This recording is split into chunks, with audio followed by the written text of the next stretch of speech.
Before we talk about destination marketing in more detail, I would like to spend a few minutes explaining distribution in tourism, because a significant part of a DMO's work is to properly balance a destination's position in the overall distribution landscape. So if we are talking about tourism marketing, we need to have a good understanding how travel services are distributed on the tourism market. So what do I mean by distribution? Distribution is a marketing concept. Distribution has to do how a product reaches the end consumer from the producer through wholesale business, retail businesses, etc. For instance, a very common distribution chain is when a car maker produces a car, it sells the car to a company which has the sole importing rights from a specific country. Let's say Toyota. Toyota is a Japanese car manufacturer. There is one company in Myanmar having the exclusive rights of importing Toyota cars to Myanmar. So this company would have the role of a wholesaler. This wholesaler who imports, I don't know how many thousands Toyota to the country, then works with local car dealers across the country. These car dealers have the role of retail sales, so they are the retailers, and you as the end consumers, you don't go to Japan directly to buy your car from Toyota. You don't go to the company that is importing them to Myanmar, but you go to your local dealership, you go to your retailer. So this is a very typical distribution chain. We have the producer, we have the wholesaler, the retailer, and the end consumer. So what's the situation about, so this is a distribution chain. So what's the situation with distribution in the tourism sector? We need to have a good understanding of that, because this is very critical for the successful operation of a DMO. So let's have a look. Let's see how the services produced by service providers in the tourism sector, such as accommodation, such as transportation companies or activity providers. So how do these services reach the end consumers, the traveling public? So let's have first a look at how this has been done traditionally. What is the traditional distribution in tourism? If we distinguish wholesale from retail, then we will see that traditionally retail sales in tourism have been done by travel agencies. Travel agencies exist since around 1850 something. Okay, so we have had travel agencies in our lives for more than 1.5 centuries. So it's quite a new type of business. Anybody in the room working at the travel agency?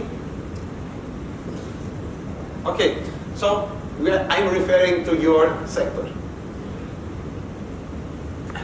Travel agencies have been traditionally the point where we as travelers would go if we would like somebody to organize a trip for us, to book us a hotel room, or to book for us an air ticket, to rent a car on behalf, etc., etc. So these are retail sales.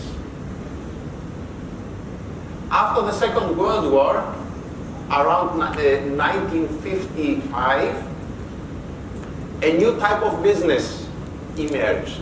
It was the tour operators. What did the tour operators do?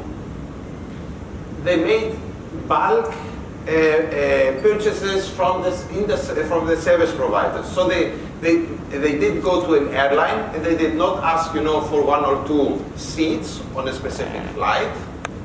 They chartered the whole airplane.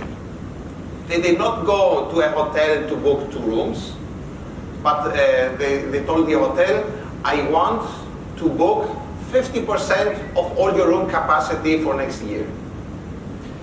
By making these bulk purchases, tour operators could negotiate very low prices. What did they do, tour operators, with all those capacity that they bought? They create packages, packaged holidays or inclusive tours. There are the different terminologies used for the same thing. And they sold these packages through travel agencies to the traveling public. So what has been going on traditionally? We as the travelers, we could go to a travel agency either to buy, single travel services for accommodation, transportation, etc., or we could buy a package tour from a tour operator. In any case, we were dealing with travel agencies as travelers, and tour operators to a very limited amount did direct sales to travelers. So this system started formatting right after the Second World War, and it went on for many decades. But then something happened. What did happen? The internet happened. Okay, and it shook up the entire distribution landscape in travel. So for the first time in history, even the very small providers of tourist services had the opportunity to sell their services directly to the traveling public. This has been a revolution. And a new category of companies emerged on the map. It's the so-called OTAs, online travel agencies. These are retail businesses doing retail sales over an internet-based platform. And OTAs have proved to be very successful. Tour operators started losing market share towards the OTAs, and this forced tour operators to adapt their business model and to start operating also in internet-based distribution. And nowadays we have this distribution model. Before I proceed, is there any question you would like to ask? Is there any point to clear? So it's important that everybody engaged in destination marketing understands how the tourism market works, because all these players are crucial into attracting tourists to our destination. And I will show you in some minutes how we approach those distribution channels. So these are the distribution channels that have been formed. Unfortunately for travel agencies, they have lost significant market share under these conditions, and many travel agencies closed, and the remaining travel agencies needed to adapt to those new conditions, to specialize in order to maintain their customer base.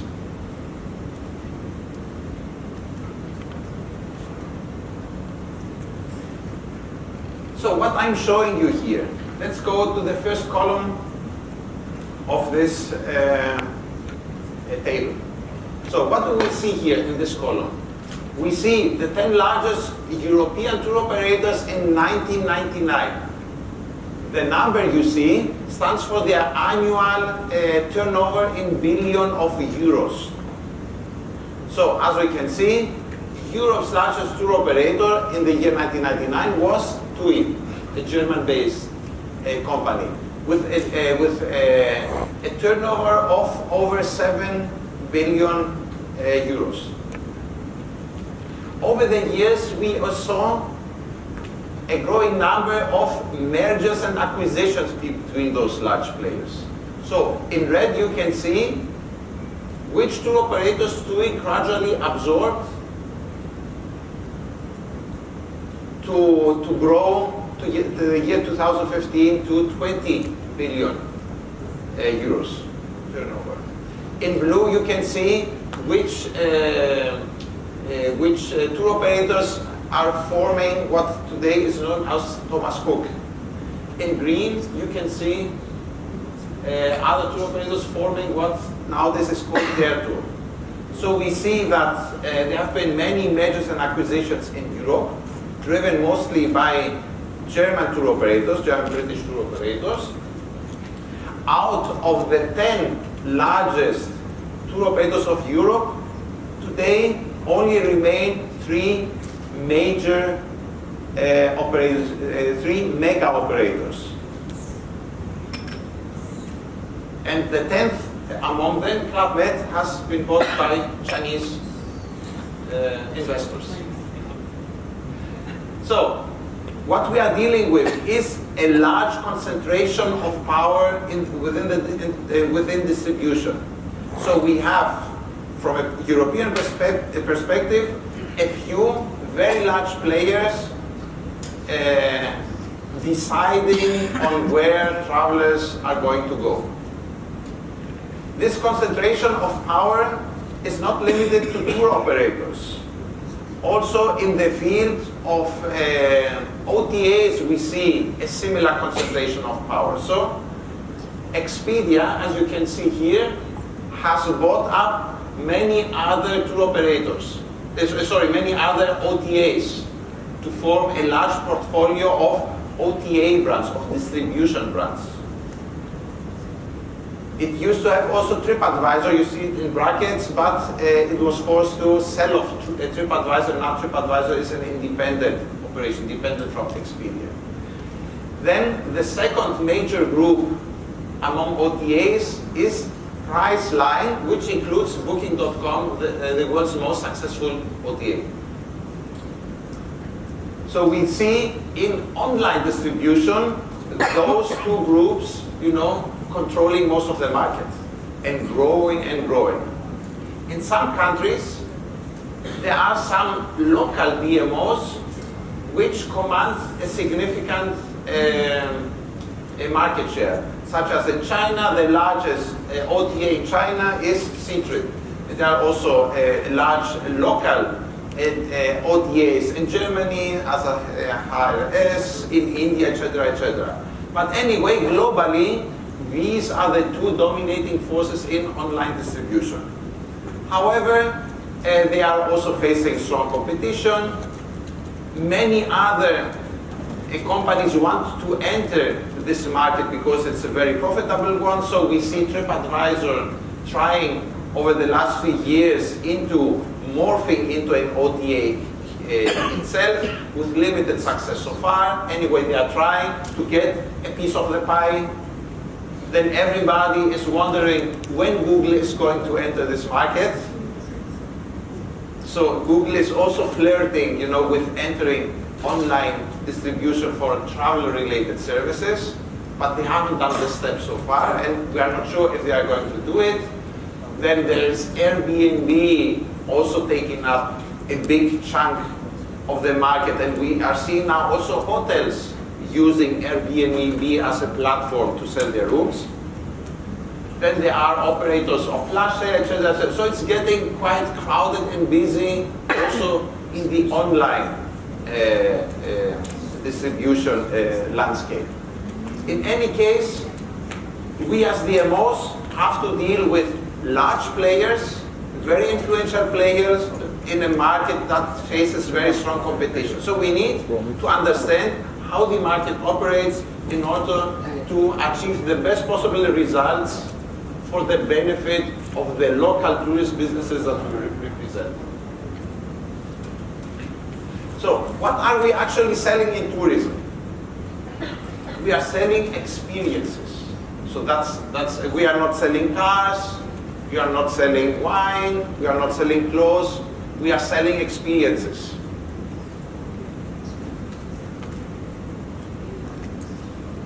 And a DMO should focus on presenting the experiences that their destination is offering in the best possible light. So this is about the role of And